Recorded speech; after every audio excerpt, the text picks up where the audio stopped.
Bismillah, Assalamualaikum warahmatullahi wabarakatuh. Alhamdulillah, salatu wassalamu ala rasulillah wa ala alihi wa sahbihi wa man wala.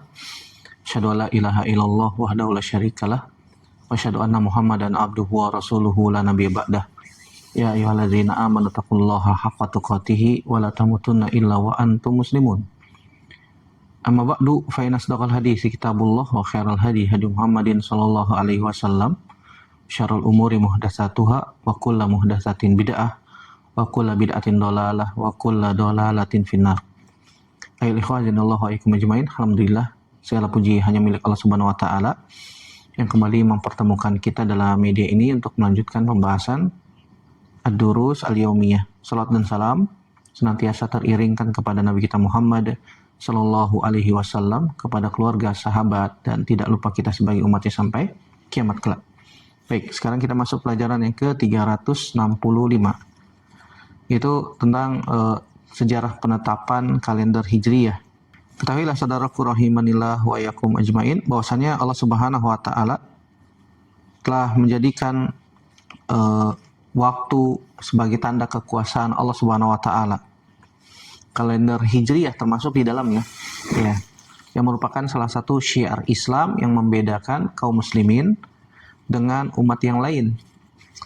Dan ini bukan hanya sekedar penetapan sebuah administrasi ataupun yang lain, bukan, tapi juga ini berkaitan dengan ibadah, penetapan waktu. Begitu juga tentang sejarah perjuangan Islam, begitu juga tentang identitas umat Islam, yang mana Allah Subhanahu wa taala telah mengatakan di ayat yang sering kita baca dan kita dengar di surat At-Taubah surat yang ke-9 ayat 36, Allah berfirman, inna iddatasy syuhuri indallahi itsna asyara syahran fi kitabillah yauma khalaqas samawati wal arda minha arba'atun hurum. Sungguhnya bilangan bulan di sisi Allah Subhanahu wa taala ada 12 bulan dalam ketetapan Allah Subhanahu wa taala ketika Allah Subhanahu wa taala menciptakan langit dan bumi. Di antaranya ada 4 bulan haram. Oleh karena itu kita akan bahas beberapa poin berkaitan tentang sejarah penetapan kalender Hijriah ini. Semoga Allah Subhanahu wa taala memberikan kepada kita ilmu yang bermanfaat. Yang pertama, dasar penanggalan dalam Al-Qur'an, ya. Di antaranya Allah Subhanahu wa taala menjadikan bulan sebagai dasar perhitungan waktu. Allah Subhanahu wa taala berfirman di surat Yunus di ayat yang kelima, Allah mengatakan huwallazi ja'ala asy-syamsa diya'an wal qamara nuran wa qaddarahu manazil lita'lamu adada sinina wal hisab. Allah Subhanahu wa taala berfirman, Allah lah yang telah menjadikan matahari bersinar, ya, asy-syamsa diya'an bersinar, wal qamara nuran dan bulan sebagai cahaya, serta menetapkan manzilah wa qaddarahu manazil bagi perjalanan bulan, supaya lita'lamu adada sinina wal hisab, supaya kalian mengetahui bilangan tahun dan perhitungan waktu. Ya. Al-Imam Ibnu Katsir rahimahullah taala dalam tafsirnya mengatakan, ya, yukhbiru ta'ala amma khalaqa minal ayatid dalati ala kamali qudratihi wa azimi sultanihi faja'ala syamsa diya'an wal qamara nuran. Kata Imam Ibnu Katsir rahimahullah taala dalam tafsirnya, Allah taala mengabarkan bahwasanya tentang amma khalaqa minal ayat, tentang tanda-tanda yang Allah Subhanahu wa taala ciptakan, yang menunjukkan tentang kamal qudratihi, kesempurnaan kekuasaan Allah Subhanahu wa taala, wa azimi sultanihi, dan keagungan kerajaan Allah Subhanahu wa taala. Dan dia telah menjadikan asy-syamsa diya'an, Allah menjadikan matahari sebagai sinar yang terang, wal qamara nuran. Dari sini kita bisa ambil faedah bahwasanya matahari dan bulan itu tanda kekuasaan Allah Subhanahu wa taala. Ya, bukan terjadi dengan sendirinya. Keduanya merupakan bukti rububiyah Allah Subhanahu wa taala. Keteraturan alam, ya, semuanya serasi, harmoni, ya, semuanya ini menunjukkan adanya, ya, pencipta yang maha bijaksana. Di sini Allah Subhanahu wa taala menyebutkan tentang ad-diya, ya. Allah mengatakan asy-syamsa diya'an, matahari sebagai sinar, dan qamar sebagai nur, sebagai cahaya, bulan sebagai cahaya. Al-Imam Al-Baghawi mengatakan bahwasanya ad-diya itu, ya, dia sinar aqwa minan nur. Ya. Bahwasanya dia sinar itu lebih kuat daripada nur, daripada cahaya. Ini menunjukkan matahari memancarkan sinar yang sangat kuat, sedangkan bulan memancarkan cahaya yang lebih lembut. Ini menunjukkan bagaimana telitinya Allah Subhanahu wa taala dalam menciptakan makhluknya. Begitu juga Allah Subhanahu wa taala menyebutkan di sini wa qaddarahu manazil. Allah Subhanahu wa taala menetapkan fase-fase perjalanan bulan. Ya, dari hilal hingga kembali mengecil ya. Allah Subhanahu wa taala menyebutkan wa qaddarahu manazil. Allah Subhanahu wa taala telah menetapkan fase-fase tersebut. Al-Imam At-Tabari dalam tafsirnya menyebutkan wa qaddara al-qamara manazila yanziluha kullalailatin.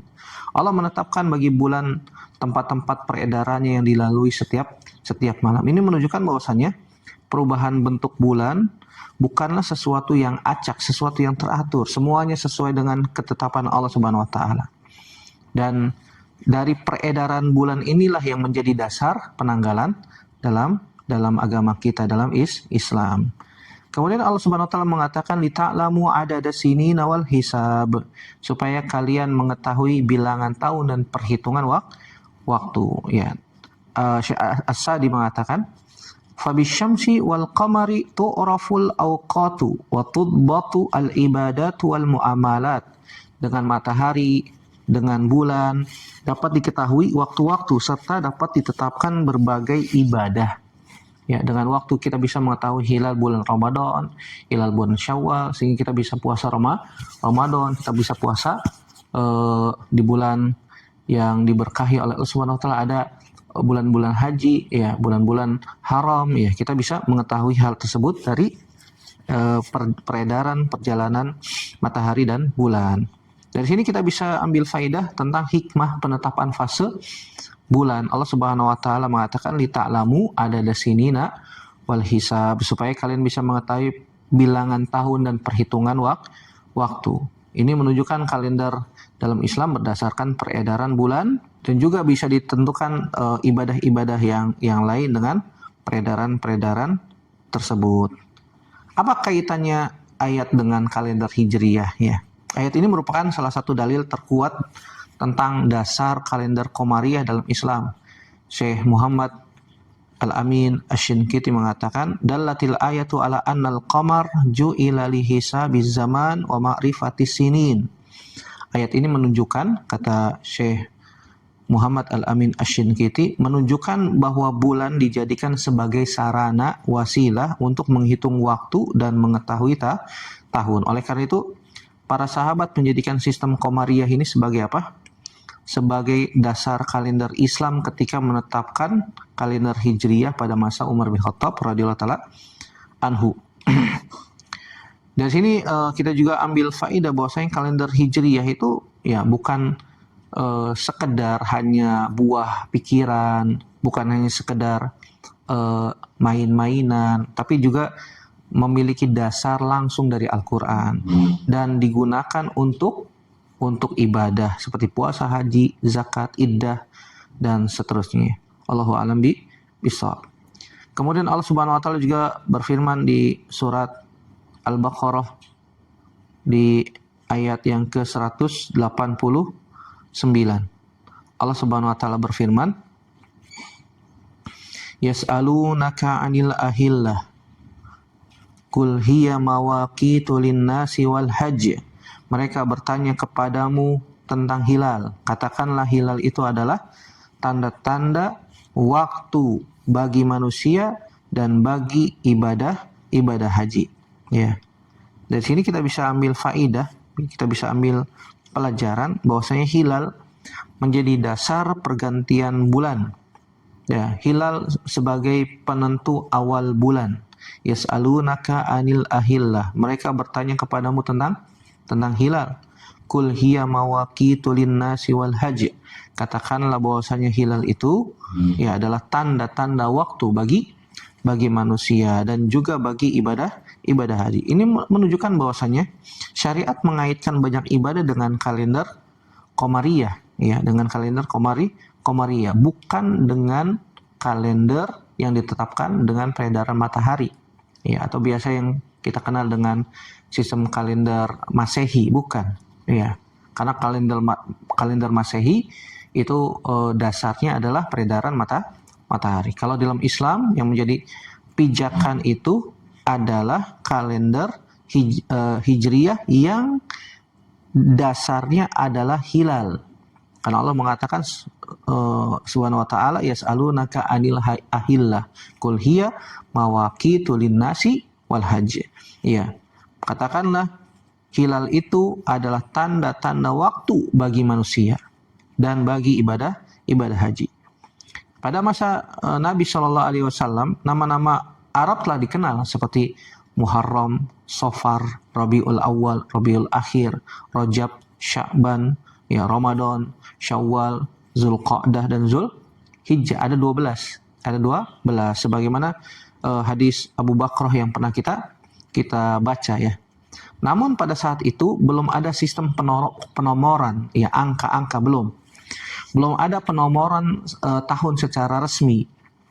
Sehingga masyarakat Arab biasanya menisbatkan tahun pada peristiwa besar.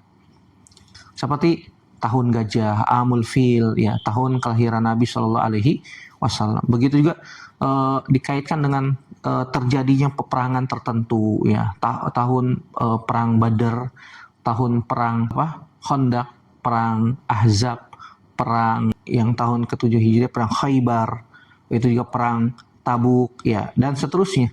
Ya, dikaitkan dengan terjadinya perang tertentu atau dikaitkan dengan tahun wafat tokoh tertentu.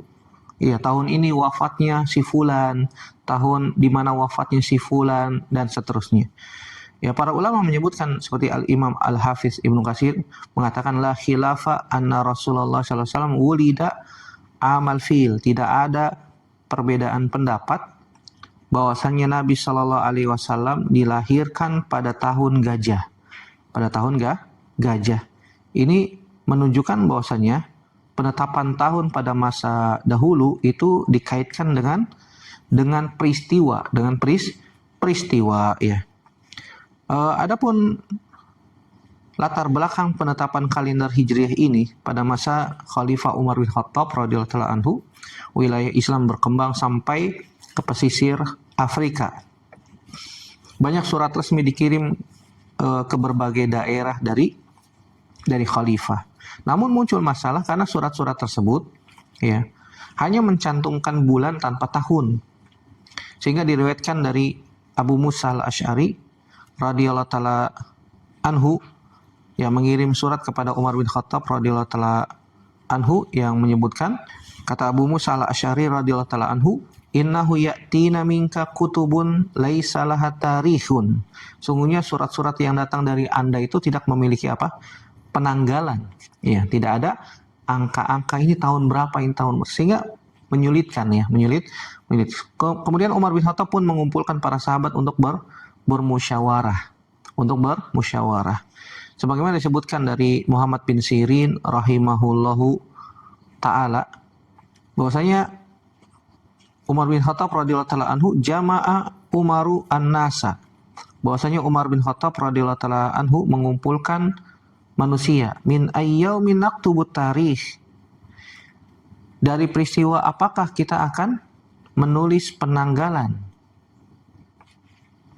Sebagian sahabat mengusulkan dari kelahiran Nabi Shallallahu Alaihi Wasallam, ya dari kelahiran Nabi bulan Rabiul Awal, ya tahun gajah. Ada yang mengusulkan dari diutusnya Nabi Shallallahu Alaihi Wasallam, diutusnya Nabi Shallallahu Alaihi Wasallam ketika berumur 40 tahun.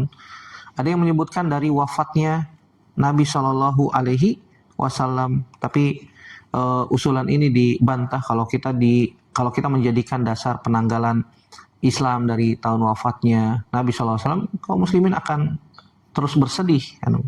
Sehingga Ali bin Abi Thalib radhiyallahu taala anhu mengusulkan min yaumi hajara Rasulullah sallallahu alaihi wasallam. Bagaimana kalau misalnya kita tentukan penanggalan Hijriyah itu dari hijrahnya Nabi sallallahu alaihi wasallam. Ya. Ini usulannya Ali bin Abi Thalib radhiyallahu taala anhu. Kemudian Umar pun radhiyallahu taala anhu menyetujuinya. Ya. Sehingga ditetapkanlah sebagai awal dasar penanggalan Islam itu ketika peristiwa hijrah Nabi Shallallahu Alaihi Wasallam. Al-Hafidz Imam Ahmad bin Ali bin Hajar al-Asqalani rahimahullah ta'ala mengatakan, fattaku ala ja'lil mabda'i minal hijrati li'annaha farraqat bainal haqqi wal batil. Mereka para sahabat sepakat menjadikan hijrah sebagai awal penanggalan karena hijrah merupakan pemisah, ya, titik tolak, ya, titik balik, ya, pemisah antara kebenaran dan kebatilan. Dari sini kita bisa ambil hikmah kenapa dipilihnya hijrah Nabi SAW sebagai dasar awal penanggalan dalam Islam. Yang pertama, karena berdirinya negara Islam yang pertama di Madinah. Yang kedua, dimulainya kekuatan politik kaum muslimin itu ketika di Madinah, ya, sebagai titik tolak, titik balik kebangkitan kaum muslimin. Yang ketiga, terbukanya jalan dakwah, ya, secara luas, dakwah Islam secara luas. Kemudian yang keempat, hijrah merupakan titik balik sejarahnya kaum muslimin. Bayangkan, ketika di Mekah Nabi Shallallahu Alaihi Wasallam berdakwah 13 tahun, pengikut Nabi nggak nyampe 200. Ya, begitu juga kaum muslimin ditendah, ya, ditindas, kaum muslimin disiksa, ya, lemah, ya, lemah. Kemudian Allah Subhanahu Wa Taala perintahkan hijrah, ya, hijrah ke Madinah, sehingga dari Madinah ini merupakan titik balik yang sangat besar bagi kaum muslimin sebagai pemisah mana yang hak, mana yang batil, mana yang Islam, mana yang kafir, dan seterusnya. Ya, ini hikmah kenapa dipilihnya peristiwa hijrah Nabi Shallallahu Alaihi Wasallam. Kemudian pertanyaan selanjutnya, kenapa kok bulan Muharram yang menjadi awal tahun? Ya, padahal hijrah Nabi SAW di bulan Rabiul Awal. Ya, Nabi SAW juga lahir di bulan Rabiul Awal. Tapi yang sangat mendasar itu, kenapa kok bukan Rabiul Awal? Karena Nabi SAW itu hijrah di bulan Rabiul Awal. Dijawab oleh para ulama, penjelasan Al-Imam Ibnu Hajar Al-Asqalani rahimahullahu ta'ala dalam Fathul Bari, beliau mengatakan, innama ukhiral ibtida'u min Rabi'il Awal ilal Muharram li'annal azma alal hijrati kana fihi. Permulaan tahun tidak dijadikan dari Rabiul Awal, tetapi dari Muharram. Kenapa demikian? Karena tekad untuk hijrah telah dimulai pada bulan Muharram, dari bulan Muharram. Ya, bukan dari bulan Rabiul Awal. Oleh karena itu, ditetapkan penanggalan awal itu, awal bulan, ditetapkan bulan Muharram karena emang tekad untuk hijrah itu dimulai dari bulan tersebut, bukan dari Rabiul Awal. Ya, walaupun Nabi SAW baru jalan, baru mulai pindah ketika di bulan Rabiul Awal. Tapi sudah rencana, sudah ada, tekad sudah ada ketika di bulan Muharram. Ini yang disebutkan oleh Al-Imam Ibnu Hajar rahimahullahu ta'ala. Selain itu, Muharram adalah bulan yang datang setelah Zulhijjah. Kaum muslimin sudah selesai melaksanakan haji, sehingga ditetapkanlah Muharram sebagai bulan pertama di dalam kalender Hijriyah. Kemudian mayoritas para ulama juga menyebutkan, diantaranya ulama sejarah, ya, bahwasanya kalender Hijriyah ditetapkan pada tahun ke-17 Hijriyah. Ya, awal-awal penetapan kalender Hijriyah itu dari tahun 17 Hijriyah. Ya, pada masa khilafah Umar bin Khattab radhiyallahu taala anhu, sebagaimana dikatakan oleh Al-Imam Ahmad bin Ali bin Hajar Al-Asqalani rahimahullahu taala di dalam Fathul Bari. Beliau mengatakan, wa kana zalika fi sanati sab'a asyrata. Ya, dan penetapan itu diawali terjadi pada tahun ke-17 Hijriyah, ya, pada masa khilafah Umar bin Khattab radhiyallahu taala anhu, ya, karena munculnya permasalahan itu pada awal tersebut dan diusulkan oleh Abu Musa al-Asy'ari radhiyallahu taala anhu dan para sahabat, sehingga ditetapkan pada tahun tersebut, ya, 17 Hijriyah itu, ya, kalender Islam dimulai dari hijrahnya Nabi SAW di bulan Muharram ditetapkan sebagai bulan pertama karena Nabi SAW sudah bertekad hijrah di awal bulan Muharram. Kemudian bagaimana pendapat para ulama terkait masalah ini? Yang pertama, Al-Imam An-Nawawi rahimahullahu taala memberikan pernyataan di dalam Syarah Sahih Muslim di jilid yang ke-8 di halaman 55. Beliau rahimahullahu taala mengatakan, "Summiya al-muharramu muharraman likaunihi syahran muharraman wa ta'kidan li tahrimihi." Kenapa dinamakan Muharram itu dengan bulan Muharram? Karena kata beliau rahimahullahu taala, Muharram merupakan bulan yang dimuliakan, termasuk bulan haram, dan diharamkan padanya berbagai macam pelanggaran. Oleh karena itu dinamakan bulan Muharram. Begitu juga Al-Imam Ibnu Rajab Al-Hambali memberikan pernyataan, wal muharramu awwalus sanatil arabi. Ya, dan Muharram merupakan awal tahun bangsa Arab, ya, di dalam Lataiful Ma'arif. Dari sini kita bisa ambil banyak faidah dalam penetapan kalender Hijriyah. Di antaranya yang pertama, kalender Hijriyah itu adalah syiar Islam, ya. Oleh karena itu kita sebagai kaum muslimin berusaha untuk biasa menggunakan kalender Hijriyah, seperti sekarang bulan Muharram, ya, awal bulan. Sekarang sudah masuk tahun 1448, ya, 1448 Hijriyah, Masya Allah. Kita harus biasa. Seperti misalnya kalau kita tanya, antum lahir tahun berapa di bulan Hijriyahnya? Nah, kalau kita ditanya masalah itu bingung tuh, loading. Ya, nggak biasa kita menghafal, ya, karena kita terbiasa menggunakan kalender Masehi. Ya, coba dicek masing-masing lahirnya menurut penanggalan Hijriyah itu kita lahir tanggal berapa, bulan apa, tahun berapa. Menurut kalender apa? Menurut kalender Hijriyahnya, coba dicek, nanti dicek dan dicatat, ya, biar tahu. Kalau kita ditanya tahun kelahiran, tanggal kelahiran dari bulan Masehi mungkin bisa, ya, mungkin bisa karena kita sudah terbiasa. Oleh karena itu Islam, ya, sebagai syiar Islam kita menggunakan kalender. Ya, begitu juga penamaan hari, ya, kita mulai dari hari Ahad. Ya, kita biasa menyebutkan dengan hari Ahad, bukan hari Minggu, bukan. Ya, hari Ahad Islam menyebutkan hari pertama itu Ahad, karena Ahad itu satu. Faedah yang kedua, hijrah itu sebagai simbol pengorbanan. Ya, kemuliaan Islam diraih bukan dengan malas, bukan. Islam itu diraih dengan pengorbanan, ya, dengan darah, dengan kesabaran, dengan pedang, ya, dan seterusnya. Oleh karena itu penting kita untuk berusaha agar Islam mulai kembali jaya, ya. Dimulai dari kita, dimulai dari semuanya, dari, ya, lingkungan keluarga kecil, ya, kita mulai untuk berusaha membangkitkan Islam dengan belajar Islam yang benar sesuai sebagaimana yang dibawa oleh Nabi SAW, diamalkan oleh para sahabat radhiyallahu ta'ala anhum ajma'in. Dari sini kita juga bisa ambil faedah bahwasanya kejayaan Islam itu lahir dari tauhid dan persatuan. Bahwasanya kejayaan Islam itu lahir dari tauhid dan persatuan, ya.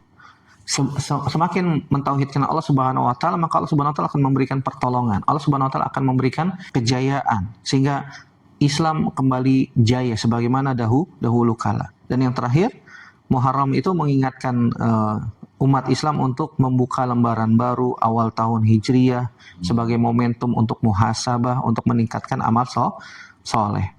Oleh karena itu, saudaraku rahimani wa ikum ajmain, kita berusaha berharap kepada Allah Subhanahu wa taala agar kita diberikan taufik untuk senantiasa berusaha meningkatkan amal soleh yang kita lakukan, dan kita mohon taufik kepada Allah Subhanahu wa taala agar diberikan kemudahan senantiasa beribadah kepadanya saja dengan istiqomah sesuai dengan sunnah Nabi Shallallahu Alaihi Wasallam, dan semoga Allah Subhanahu Wa Taala menutup usia kita dengan husnul khotimah, dimasukkan ke dalam surganya, amin ya rabbal alamin. Demikian, semoga bermanfaat yang sedikit ini, yang benar datangnya dari Allah Subhanahu wa taala saja yang salah, murni dari saya pribadi. Kita bertaubat kepada Allah Subhanahu wa taala dari kesalahan-kesalahan kita. Aku qouli hadza astaghfirullah li wa lakum.